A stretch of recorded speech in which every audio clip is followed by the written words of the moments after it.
Boom, welcome back to PokeMarketLab, everyone. We're taking a 1 month look at Scarlet and Violet Journey Together. Was this set all hype or did it deliver? We're going to find out together. So sit back, relax, and welcome to PokeMarketLab.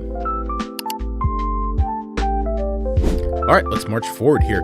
Looking at Journey Together, 1 month update on this highly anticipated set. Was it anticipated because the cards were really good? Were you expecting the cards to be good?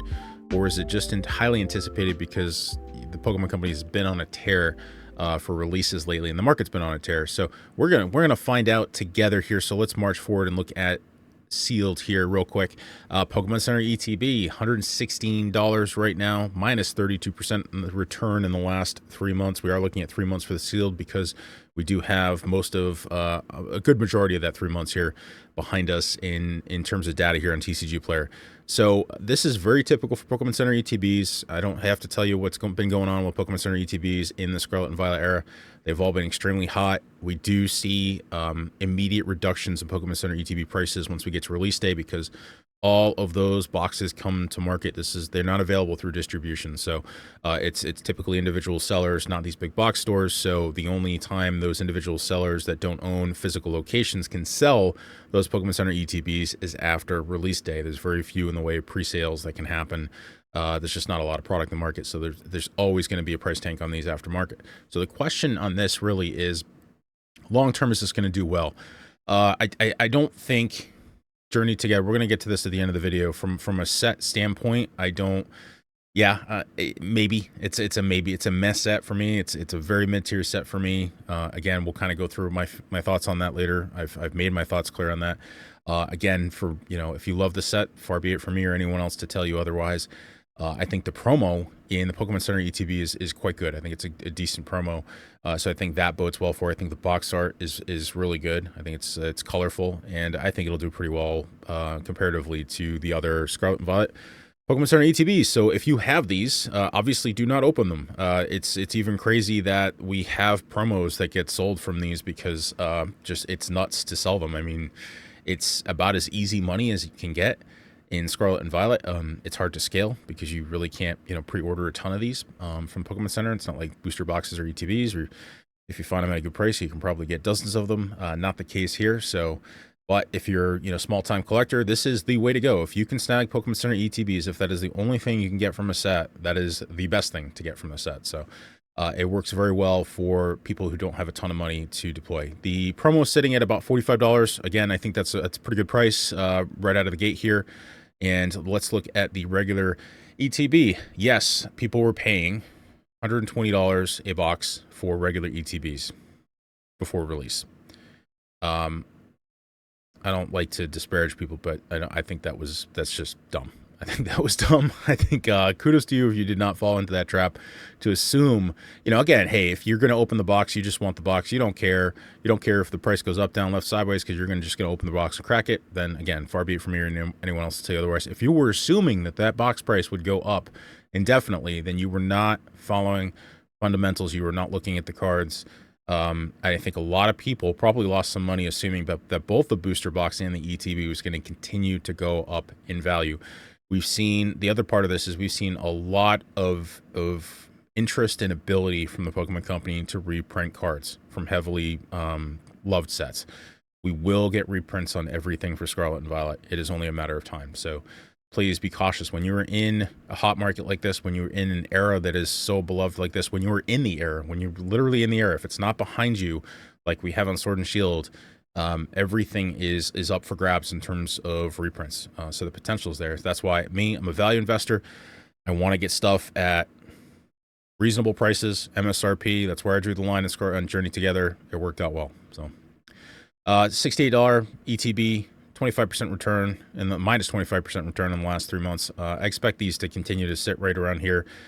Maybe even drop to $50. There's just not enough love for the set, and the attention is getting stolen right back. We're seeing more attention on Prismatic now getting pulled right as we see reprints finally hit the market, and then we're looking forward obviously to Destined Rivals. So I think this is I don't think in the short term this bodes well for the price of sealed for Journey Together. And then on to the booster box, sitting at 210, pretty massive drop from pre-release here. We had, no, so this is, so the picture here is from TCG Player, is not the enhanced booster box, but that's obviously what everyone has, is the enhanced booster box. The pricing here is from the enhanced box. It's weird because we had a lot of pre-sales of the regular box, and then the enhanced box was listed on TCG Player, so it's a little screwy here, but suffice to say, most boxes were about $250 pre-release. And now we've seen it settle about to between $200 and $210 for the enhanced booster boxes. And you can see there's quite a few available listed on TCG Player. Sell-through rate's okay. It's still good. I just don't. Again, I'm not a buyer at 200. I drew the line at MSRP $160, and I think that I just looked at the cards and hey, I don't. It's not for me. It's okay. I have not done much in the way of cracking of this set, and we'll kind of go into individual cards here in a moment, but. Suffice to say, again, if you were buying $250 booster boxes, assuming it was going to continue to go up and didn't do any research about the cards, you didn't look at the previous sets, how in the world could, Surging Sparks be at 250 and then Journey Together be at 250? Those are not the same sets. You cannot look at those cards side by side, the top 20 cards, and say that Journey Together is of the same caliber. I don't think that's, I don't think anyone can make that say that as a fair statement. All right, let's look at total set value. Pretty hefty drop in the last 30 days. So sitting at $896 right now, and that's actually down. It was about $1,600 when the set first released. And this is really typical. This is actually atypical for the market that we're in, but this is typical for Pokemon, right? Boxes come out, tons of singles flood the market, people crack the boxes, and singles drop, right? We have good pull rates on the set. This is typically what happens. So again, I don't think this is necessarily a vote yay or nay on the set from the market. I think this is what's supposed to happen. So pretty hefty drop, $734 drop in the last 30 days, or about 45%. So pretty significant here. And then we're looking at our top 20 cards by value. So we have Lily's Clefairy sitting at the top, $200 card.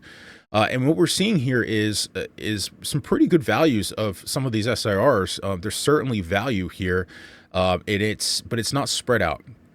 So you can see top 20 cards. By the time we get to the last, the 18th, 19th, 20th card, we are pretty cheap at that point. So your value in the set, most of the value in the set is like in the top 5 cards. So you really get to pull those. But again, the pull rates aren't terrible, right? So I think from what I'm hearing, I've not cracked a lot of it myself, but the pull rates just feel it's not like a prismatic level. Like it takes dozens of boxes to get to the point where you're pulling an SIR to get value out of it. So, but again, I think some of these cards have a way to go here in terms of drop. I just think this is still a little bit overvalued at this point.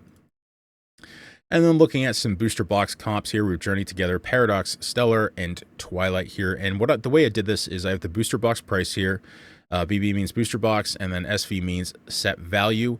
And then we have a ratio here of the set value to the booster box price to kind of show us, is that box worth it at that price currently? So we have Journey Together booster box price, $210, set value about $900. Paradox sitting just under $200, set value at $965. Stellar $200, and then set value of $484. That's a brutal set value. And then Twilight sitting at $222 a box, set value of about $1,100. And so higher is better on the ratio here. And we see obviously Twilight looking pretty good, which means for the booster box price, there's quite a bit of value of potential contents in that box. Stellar is absolutely brutal. I've said this before, completely overvalued for the price of that box compared to what you could get inside of it. So Journey Together actually looking pretty decent right now. The question again is there enough interest there in the set to continue to support a $210 booster box? Again, we have a lot of people want to get into Prismatic. If we see more movement in reprints on Prismatic and that price drops, the money is going to funnel to Prismatic. It's not going to funnel to Journey. And then you have Twilight. Again, this is kind of bookended, right? You have Destined Rivals on the other side of Journey Together here, where just it's going to soak up all the money. It's going to soak up all the money upon release. We still have a month to go before release, and then even after release. So I don't know that the singles value can support that booster box price at this point. But again, it's not terrible. There's worse you can do for your money. Paradox here is actually taking a bit of a hit lately in set value and card value. I know we have this massive run up in singles prices here in Scarlet and Violet, and that's kind of settling here. Paradox still a great buy at that price. And now looking at individual cards, we're going to look at the top 6 cards of value from this set here. we have up on the screen Lily's Clefairy, Salamence, and Ends Zoroark. Lily's Clefairy at 192, Salamence at 104, and Ends Zoroark at 93. All of these, again, down pretty heavily in the last month. These are all 1 month snapshots. Lily's Clefairy down 18%, Salamence down 22%, and Ends Zoroark down 35%. And this is not a... I think the vote on these cards is still pretty good. I mean, I think the card, the market's loving them. I love the Salamence. I think that's a fantastic card. Probably my favorite SIR out of the bunch. Again, this is a trainer's set, so we're actually going to see, once we get past Destined Rivals, going to be seeing, departing from that those trainer type sets, what we've been seeing. But again, this is not my cup of tea on most of these cards, but I think they're holding up okay. I think you're starting to see them flatten out here. I think. The question is, again, long term, is there enough demand to keep the singles moving? Is there, and obviously in the short term, there's a heavy correlation between the singles prices and the box price. On to the next three Iono's Belly Bolt, Hop Zacian, and Volcanion. We got $83 on the Iono's Belly Bolt and $68 on Hops and $44 on the Volcanion. Again, doing okay, decently. The volume of, getting these cheaper cards here, the volume of the cards listed here is just going to continue to go up. The only good thing for singles prices is going to be the fact that booster box is still the $200 to $210 box. So that's not super approachable from a cracking single standpoint.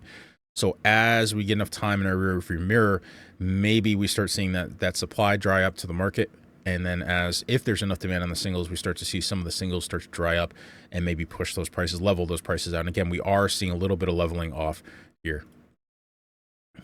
All right, that brings us to the end of our 1 month update on Journey Together. What do I think of the set? We always start with a rating here. And again, I think this is a C+ for me. A few cards I love. I love the Whale Lord. There's Articuno is definitely up there for me. It's just not enough there in the top spots to really blow me away. But I can absolutely see how it is some people's cup of tea. And I've seen some really positive, if you're plugged into social media and things of that nature, certainly some positive feedback on the set. It's just not my cup of tea. But again, I can see how it is other people's cup of tea. So certainly demand for the product. I just think that people were assuming that it was going to be a blockbuster set. I think it was pretty clear from the beginning, no matter what you feel about it, it's not a Surging Sparks. That was really the kind of the high bar for me, was a Surging Sparks sitting at a $250 box, and this just was nowhere near to that for me. Again, looking at the comparing, when I was thinking about Surging Sparks previews before Surging Sparks released and the hype, and just seeing preview after preview, and just like, yeah, that's a great card. That's a great card. And I just didn't see that here at Journey Together. And then looking at reprint risk, I think it's high. The only question here is, do we have enough demand that the Pokemon Company thinks it's worthy of a reprint or needs a reprint at some point in the future? But we've seen like Obsidian Flames, which is, the demands was good because of the market, but not good because of the product. It's a very, mid set, I would say, as well. And I just think, so there's a huge question mark there on reprints in the future, but I would say it's safe to say it's pretty high for both of them. So again, if you're buying in from an investment standpoint or even collecting standpoint, and just like to store your money and park your money, there's high likelihood that we're going to see reprints in some way, shape, or form in Journey Together. Again, we get a lot of sets that still need reprints. We don't know in what way, shape, or form of volume we're going to need reprints. We still need, reprints on some pretty old sets at this point. So remains to be seen what the next 6 months of reprints look like, but it is high. It's just released. So, and then the booster box 12-month price target, I would give it between 190 and 225. And the reason I say that is it's really, we have no way to know when the market is going to go. I would say if the market is going to drop off, I think Journey Together is at risk for a drop off from the booster box and ETB standpoint.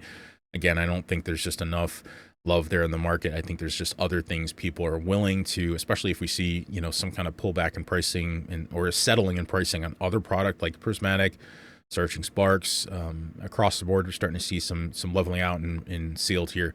I think the energy when push comes to shove, and especially with some of the dumb money starts to leave the investing and collecting side of things, we're going to see more focus on other sets where there's just value there, there's more demand, there's more chase. So let me know what you think in the comments section below. That's going to be it for today on PokeMarketLab, and we will see you on the next one.